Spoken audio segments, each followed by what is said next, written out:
Polícia Federal deflagra nova operação contra Banco Master em 5 estados. E você vai ver ainda. Presidente dos Estados Unidos, Donald Trump, avalia possível interferência no Irã e adverte país contra execuções. E ainda, após 17 horas à deriva, pescador é resgatado no mar, em Santa Catarina. Essas e outras notícias você confere agora no Redação Hit. Olá, bom dia, 11 horas e 30 minutos agora, pelo horário de Brasília. Uma ótima quarta-feira para você que decidiu ficar bem informado no Redação Hit, primeira edição. Vamos agora aos destaques deste 14 de janeiro de 2026. A segunda fase da Operação Compliance Zero, que investiga um suposto esquema de fraudes financeiras no Banco Master, acontece em 5 estados. Os mandados estão ligados a Daniel Vorcaro, dono do banco, e parentes dele, além de um investidor e empresário. Nas ruas desde cedo, a Polícia Federal realiza mais uma fase da operação sobre um suposto esquema de fraudes financeiras no Banco Master. A ação desta quarta inclui buscas em endereços ligados ao dono do banco, Daniel Vorcaro, e parentes dele em São Paulo, incluindo o pai, a irmã e o cunhado. O investidor e empresário Nelson Tanuri também é alvo da polícia. Nessa etapa da Operação Compliance Zero, são cumpridos 42 mandados de busca e apreensão, expedidos pelo Supremo Tribunal Federal, além de medidas de sequestro e bloqueio de bens e valores que superam 5 bilhões e 700 milhões de reais, além de mandados serem cumpridos na Avenida Faria Lima, um dos principais centros financeiros da capital paulista, a alvos nos estados da Bahia, Minas Gerais, Rio Grande do Sul e Rio de Janeiro. A investigação detectou que havia captação de dinheiro, aplicação em fundos e desvio para o patrimônio pessoal de Vorcaro e parentes. A primeira fase da operação resultou em 7 prisões, incluindo a de Vorcaro, que estava no Aeroporto Internacional de São Paulo, tentando fugir do país em um avião particular, mas dias depois ele foi solto pela justiça. Na época, o Banco Central decretou a liquidação extrajudicial do banco após concluir que a instituição não tinha condições de honrar seus compromissos financeiros. Segundo a estimativa da PF, as fraudes podem chegar a 12 bilhões de reais. A decretação da falência do banco tem sido alvo de polêmica. O Banco Central foi questionado pelo ministro do Tribunal de Contas da União sobre os supostos indícios de liquidação precipitada do Banco Master. Além disso, foi decretado sigilo sobre o processo. Além da apreensão de bens durante o cumprimento dos mandados, a Polícia Federal também bloqueou 5 bilhões e 700 milhões de reais em bens e valores.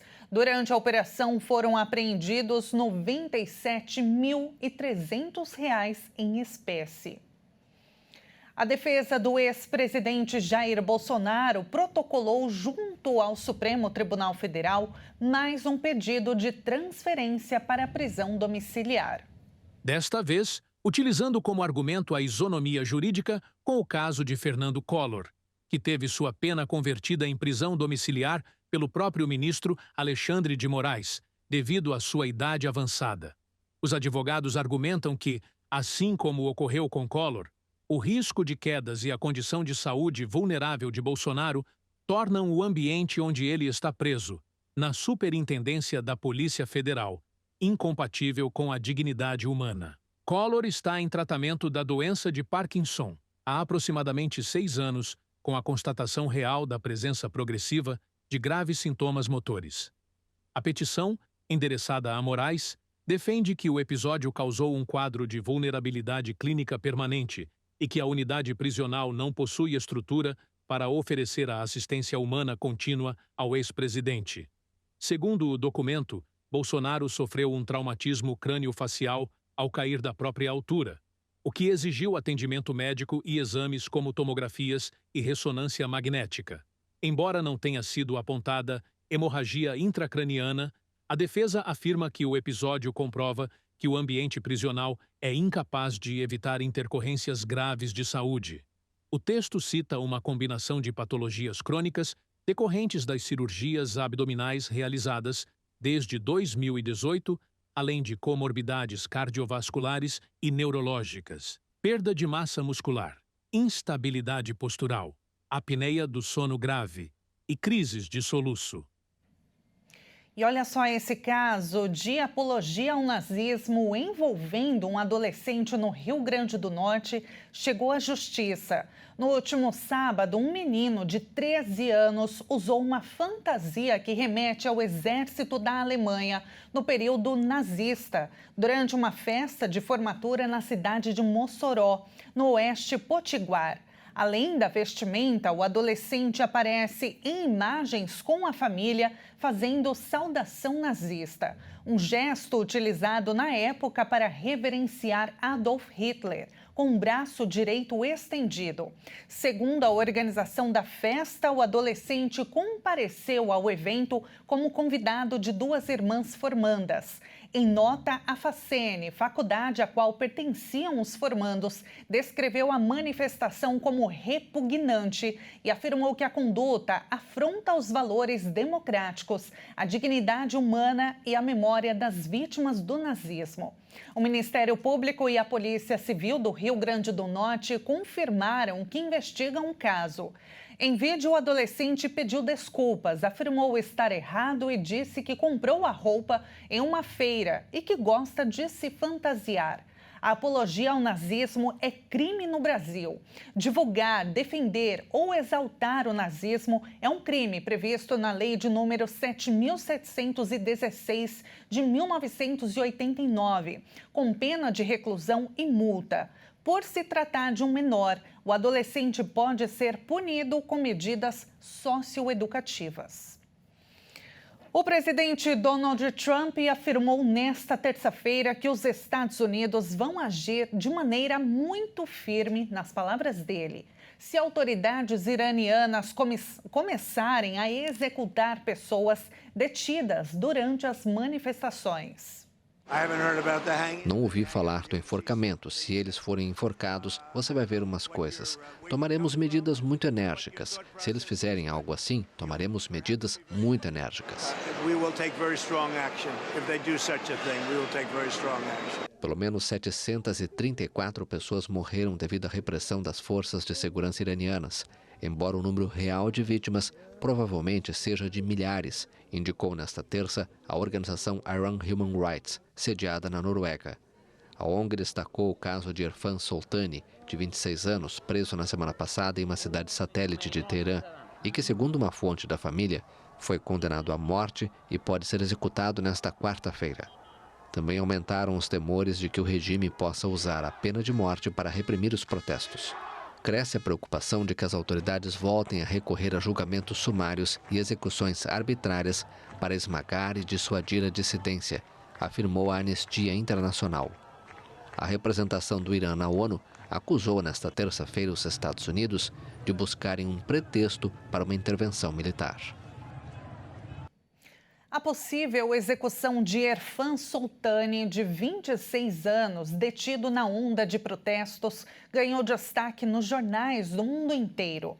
Segundo a organização iraniana Hengel para Direitos Humanos, Irfan está preso desde a semana passada, sem acesso a advogado e nenhuma audiência judicial sobre o caso foi realizada.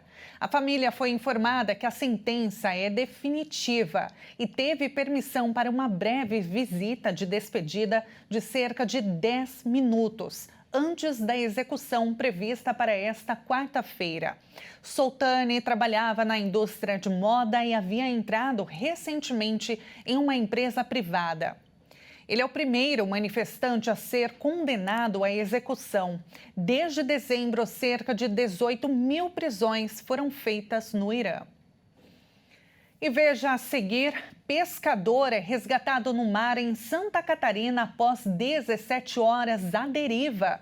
E antes do intervalo, vamos ver uma câmera de Paulo Afonso, na Bahia. 29 graus neste momento. Redação Hit volta já.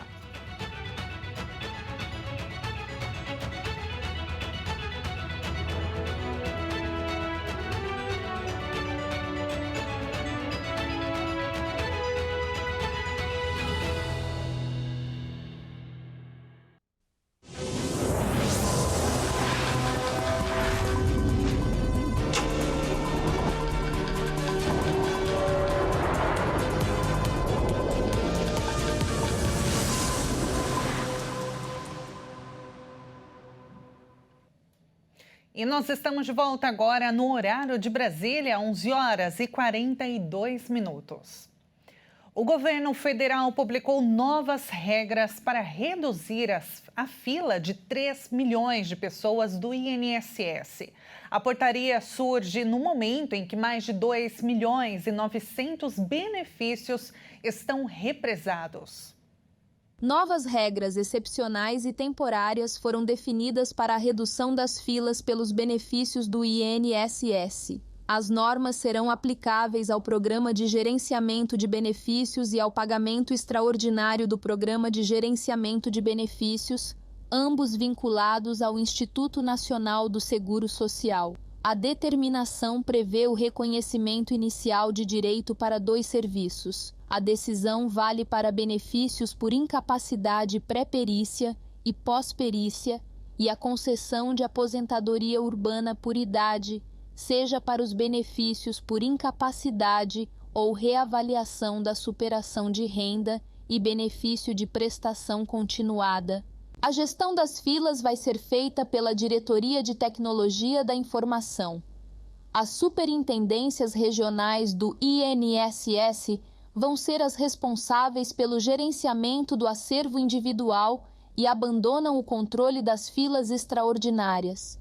Os servidores ficam impedidos de puxar novas tarefas nas filas extraordinárias. A decisão vale sempre que os profissionais tiverem atingido os limites diários de tarefas na fila extraordinária. As avaliações buscam ainda reduzir o tempo médio de reconhecimento de direito, com prioridades direcionadas à reavaliação de benefícios assistenciais e avaliações sociais. A maioria dos que estão na fila do INSS aguarda há mais de 45 dias. Segundo o boletim estatístico, 1.300.000 esperam pelas respostas por até 1 mês e meio e 1.600.000 estão na fila por um período superior. O presidente Lula sancionou a lei que regulamenta a reforma tributária e cria o Comitê de Gestão de Impostos. A nova legislação traz mudanças para a arrecadação e distribuição de tributos no Brasil. A sanção da Lei da Reforma Tributária marca o fim de 40 anos de negociações entre os poderes executivo e legislativo para concretizar um novo sistema de cobrança de impostos no Brasil. O evento colocou o presidente Lula ao lado do presidente da Câmara, Hugo Motta, pela primeira vez em 2026. Foi criado o Comitê Gestor do Imposto sobre Bens e Serviços para gerir e coordenar a operação do tributo que substitui o ICMS e o ISS pelas novas regras. O IBS, Imposto sobre Bens e Serviços, vai substituir os impostos estadual, o Imposto sobre Circulação de Mercadorias e Serviços, e o municipal, Imposto sobre Serviços de qualquer natureza. Esses tributos destinam os valores arrecadados para áreas como segurança, educação e custeio da máquina pública, a Contribuição sobre Bens e Serviços, CB. Esse vai ser um imposto federal para substituir os impostos sobre bens e serviços, como PIS e COFINS. Esses tributos têm arrecadação destinada principalmente para seguro-desemprego, financiamento de programas de desenvolvimento econômico, previdência social e saúde pública. Já o imposto seletivo IS vai incidir sobre produtos e serviços considerados prejudiciais à saúde e ao meio ambiente, como bebidas com alto teor de açúcar, cigarros e combustíveis fósseis. O governo também lançou a plataforma digital da reforma tributária. O portal terá funcionalidades como calculadora de tributos e monitoramento em tempo real de valores a pagar e créditos a receber pelas empresas. O Banco Central disse que há 10 bilhões de reais que ficaram esquecidos em bancos para serem resgatados. A maioria das pessoas tem até R$10 para retirar. O Banco Central atualizou as estatísticas dos valores a receber. E, segundo os dados, ainda há 10 bilhões de reais que foram esquecidos em contas bancárias para serem resgatados. Ao todo, já foram devolvidos quase 13 bilhões de reais. De acordo com a atualização, 49 milhões de pessoas podem resgatar 7 bilhões e 800 milhões de reais. Outras 4.900.000 empresas têm cerca de 2 bilhões de reais esquecidos. A maioria das pessoas, ou 65%, tem até R$10 para ser resgatado. Já um pouco mais de 1 milhão de contribuintes têm acima de R$1.000 para receber, o que equivale a 1,85%. Para consultar se tem valores a receber, basta acessar o sistema no site do Banco Central e preencher os campos com o CPF ou CNPJ. É importante tomar alguns cuidados. O único site para consultar é o valoresareceber.b, cb.gov.br. Todos os serviços do Valores a Receber são totalmente gratuitos. Não faça nenhum tipo de pagamento para ter acesso aos valores. O Banco Central também não envia links e nem entra em contato para tratar de valores a receber ou para confirmar seus dados pessoais.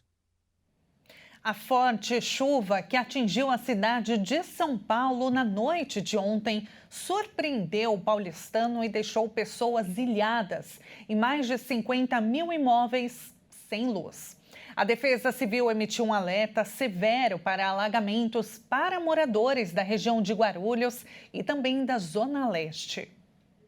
Depois do forte calor registrado na tarde desta terça-feira, uma chuva forte se espalhou pela capital paulista e a região metropolitana. O temporal fez a Defesa Civil disparar um alerta severo para moradores da região leste da capital e de Guarulhos por causa do risco de alagamentos. Todas as regiões da capital entraram em estado de atenção para alagamentos por volta das 8 da noite e o término só aconteceu às 20 para as 10 da noite. Segundo o Centro de Gerenciamento de Emergências Climáticas da Prefeitura de São Paulo, havia potencial para rajadas de vento, raios e queda de granizo, e foi exatamente o que moradores enfrentaram. Na Avenida Rio das Pedras, em Aricanduva, Zona Leste, pessoas ficaram ilhadas devido à enxurrada. Carros também ficaram ilhados no bairro Tatuapé e na marginal do Rio Tietê. Segundo o boletim da Enel das 8h30 da noite, mais de 56 mil imóveis estavam sem luz na Grande São Paulo. Por volta das 10 da noite, já eram 62.500 imóveis sem energia. Os bombeiros registraram cerca de 50 chamadas para quedas de árvores e 14 para enchentes. E segundo o CGE, os pontos de alagamento ficaram intransitáveis até às 9 da noite.